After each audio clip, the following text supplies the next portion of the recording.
Salam guru penggerak. Di sini saya akan wawancara kepada Ibu Kusmiati selaku Kepala Sekolah SD 105 sebagai tugas demonstrasi kontekstual di modul 3.1. Oke Bu, selamat siang Bu. Selamat siang. Apa kabarnya Bu?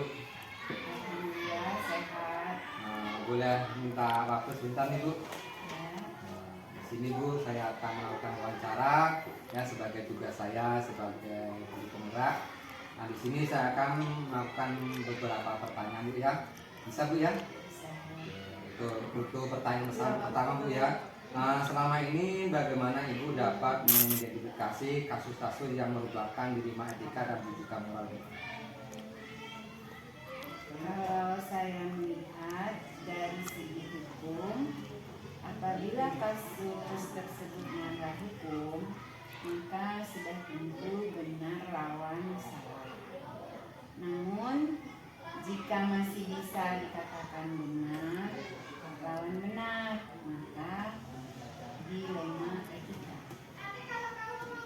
Dengan cara menganalisis apakah keputusan yang akan kita ambil antara benar lawan salah atau rujukan moral, ataukah benar lawan benar atau dilema etika.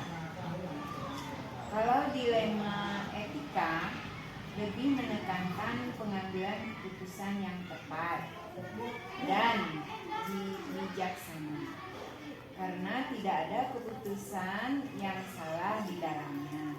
Sedangkan rujukan moral antara benar lawan salah. Untuk yang dulu ya.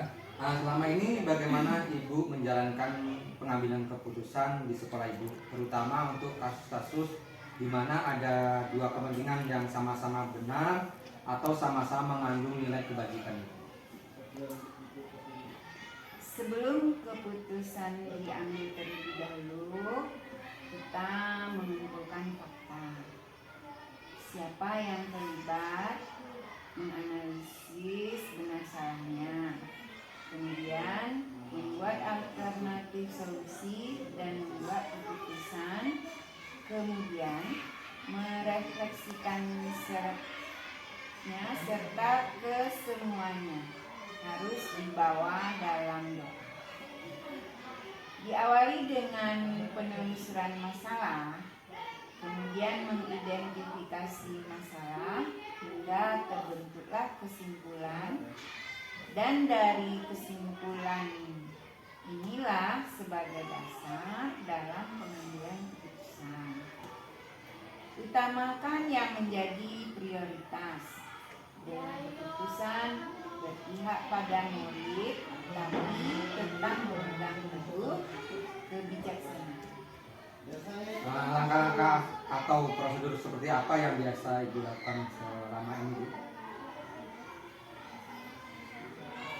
Yang Ibu lakukan itu langkah-langkahnya menentukan penyebab permasalahan dulu, kemudian menentukan siapa yang terlibat. Selanjutnya berdiskusi dengan warga sekolah, membuat beberapa solusi keputusan, kemudian mengembang lagi dan berbagai sudut pandang sebelum memutuskan. Dan setiap keputusan yang dilakukan dibawa dalam doa. Selanjutnya mengidentifikasi masalah.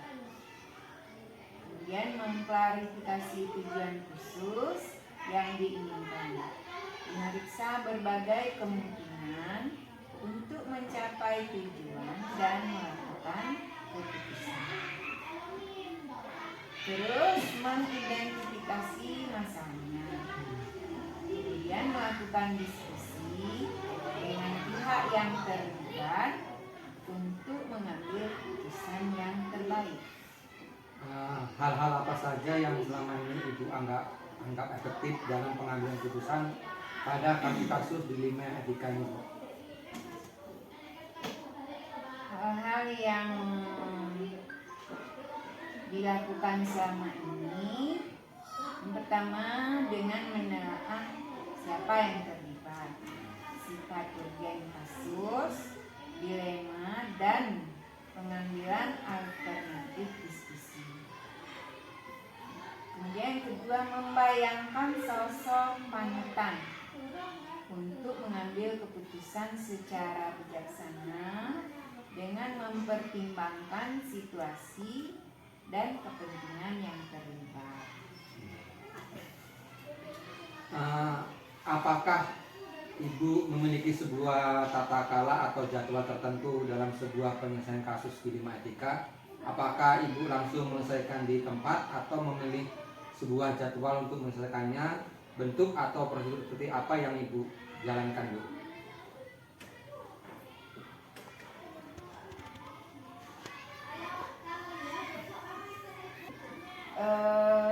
Selama ini tidak ada jadwal khusus dalam penyelesaian kasus dilema etika, karena langsung diselesaikan dengan melakukan koordinasi dengan seluruh guru.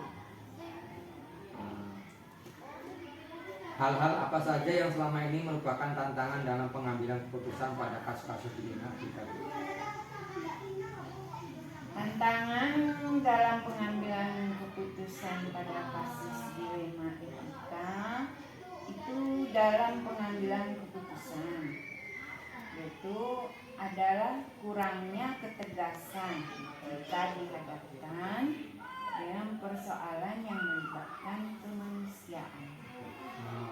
Pertanyaan ketujuh, Bu, ya.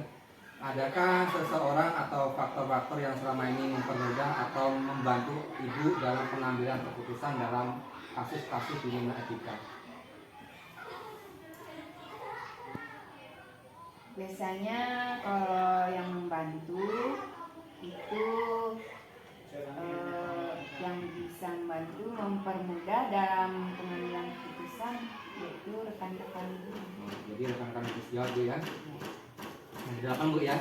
Dari semua hal yang telah disampaikan, pembelajaran apa yang dapat Ibu petik dari pengalaman Ibu dalam mengambil keputusan dilema etika?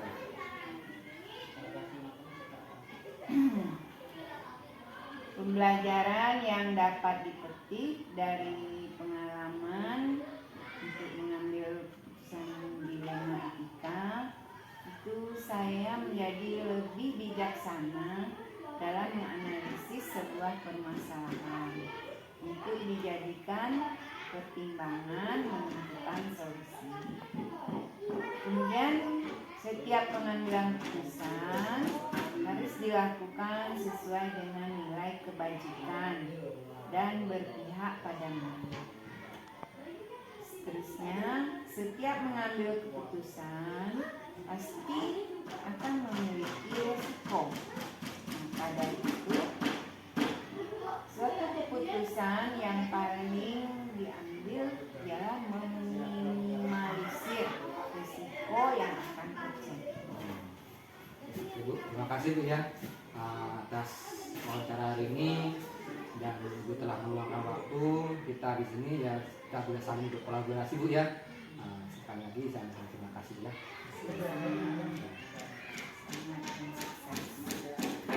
Terima kasih semuanya. Assalamualaikum warahmatullahi wabarakatuh.